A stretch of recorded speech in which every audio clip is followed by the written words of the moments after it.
आज हम कक्षा 12वीं कृषि संकाय में फसल उत्पादन एवं उद्यान शास्त्र में अध्याय 2 पादप पोषण अर्थात पौधों के पोषण नए ब्लूप्रिंट के आधार पर इस अध्याय को समझेंगे कि पौधे पोषण कैसे करते हैं।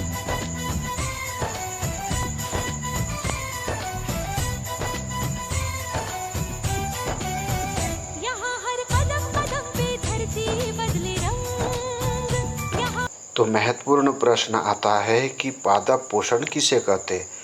पौधों की वृद्धि एवं विकास के लिए पौधों को आवश्यक पोषक तत्व उपलब्ध कराना पादप पोषण कहलाता है। पौधों की वृद्धि एवं विकास के लिए पौधों को आवश्यक पोषक तत्व उपलब्ध कराना पादप पोषण कहलाता है। पौधों की वृद्धि एवं विकास के लिए 17 पोषक तत्वों की आवश्यकता होती है। संख्या पूछते हैं 17 पोषक तत्व। कौन कौन से पोषक तत्वों का वर्गीकरण कीजिए, प्रश्न आता है। तो पोषक तत्वों को 4 भागों में बांटा है। कितने? 4।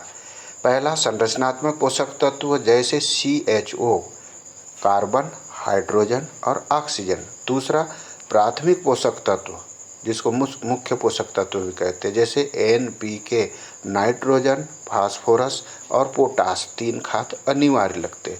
तीसरा द्वितीयक पोषक तत्व जिसको गौण पोषक तत्व कहते हैं जैसे Ca, Mg और S। मैग्नीज और गंधक सूक्ष्म पोषक तत्व जैसे boron, zinc, manganese, calcium, copper, molybdenum.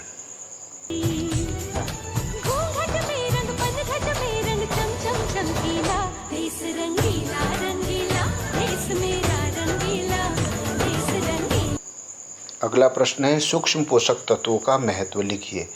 यह पौधों की वृद्धि एवं विकास में सहायक होते हैं। दूसरा फसलों के उत्पादन को बढ़ाते हैं। तीसरा यह दलहनी फसलों में नाइट्रोजन स्थिरीकरण करते।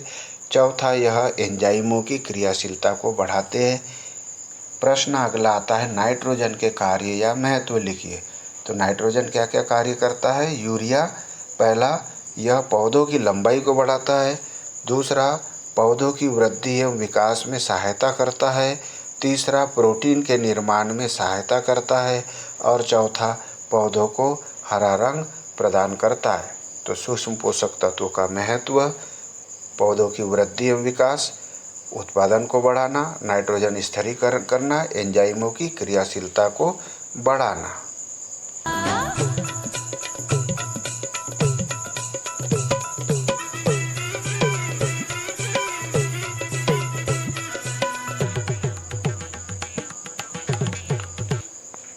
प्रश्न आता है फास्फोरस की कमी के लक्षण।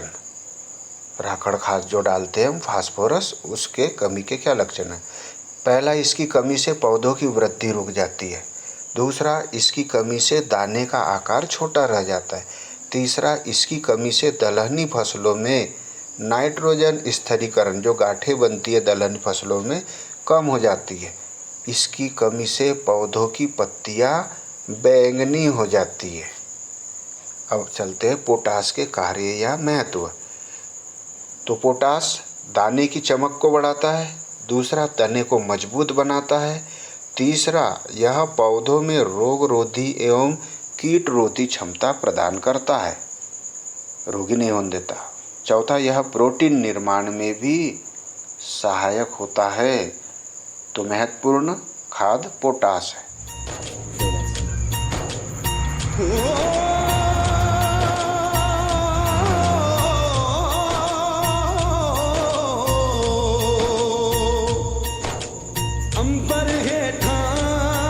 प्रश्न चलते अगला पोटास की कमी के लक्षण लिखिए। पोटास की कमी से फसल गिर जाती है। इसकी कमी से पौधों का तना कमजोर हो जाता है। तीसरा इसकी कमी से पौधों में रोग एवं कीट अधिक लगते हैं। चौथा इसकी कमी से दाने की चमक कम हो जाती है। अब आते हैं कैल्शियम चूना के कार्य और महत्व।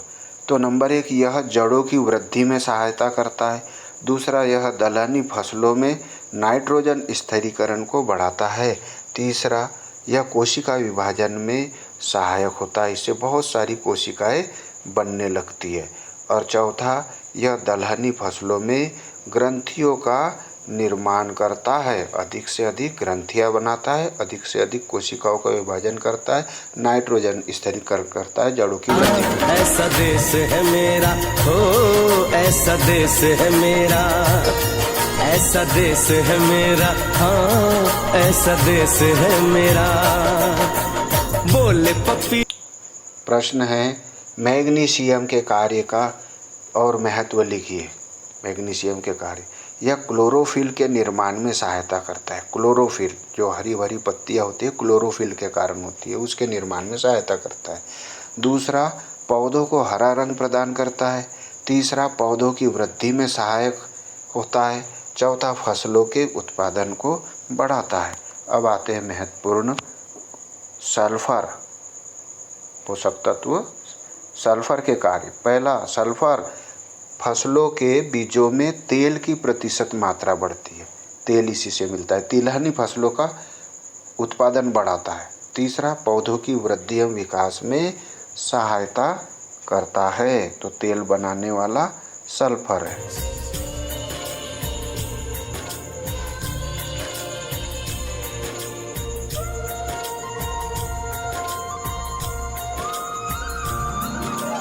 गेहूं के खेतों में कंघी। प्रश्न है अगला, पौधों में आयरन के कार्य लिखिए। तो नंबर 1, यह पौधों की वृद्धि विकास में सहायक होता है। दूसरा, श्वसन क्रिया में ऑक्सीजन वाहक का कार्य करता है। तीसरा, यह पौधों को हरा रंग प्रदान करता है। चौथा, जिंक, प्रश्न आता है जिंक या जस्ते कार्य। तो जिंक क्या काम करता है? पौधों की वृद्धि और विकास में सहायक होता है। दूसरा, फसलों के उत्पादन को बढ़ाता है। और तीसरा, यह एंजाइम में भी क्रियाशीलता को बढ़ाता है। तो पौधों की वृद्धि और विकास में सहायक, उत्पादन को बढ़ाना, एंजाइम में क्रियाशीलता को बढ़ाना इसका कार्य है। देश है मेरा, हाँ ऐसा देश है मेरा।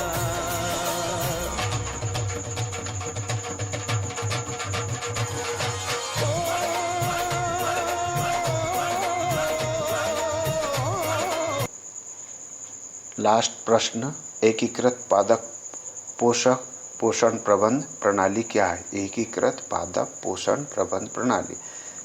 उत्तर, भूमि की उर्वरा शक्ति बढ़ाने के लिए एवं पौधों को पोषक तत्व उपलब्ध कराने के लिए। भूमि की उर्वरा शक्ति बढ़ाना, पौधों को पोषक तत्व उपलब्ध कराने के लिए खेत में रासायनिक उर्वरकों के साथ साथ जैविक खादों जैसे गोबर की खाद, हरी खाद, वर्मी कंपोस्ट आदि का प्रयोग करना संबंधित पादप पोषण या एकीकृत पादप पोषण कहलाता है, जिसमें भूमि की क्या होती है? भौतिक दशा खराब नहीं होती और फसलों का उत्पादन बढ़ जाता है। तो आज हमने यह पादप पोषण समझा। प्रणाम। भोले बच्चे हैं जैसे गुड्डे और गुड़िया, और इनको रोज सुना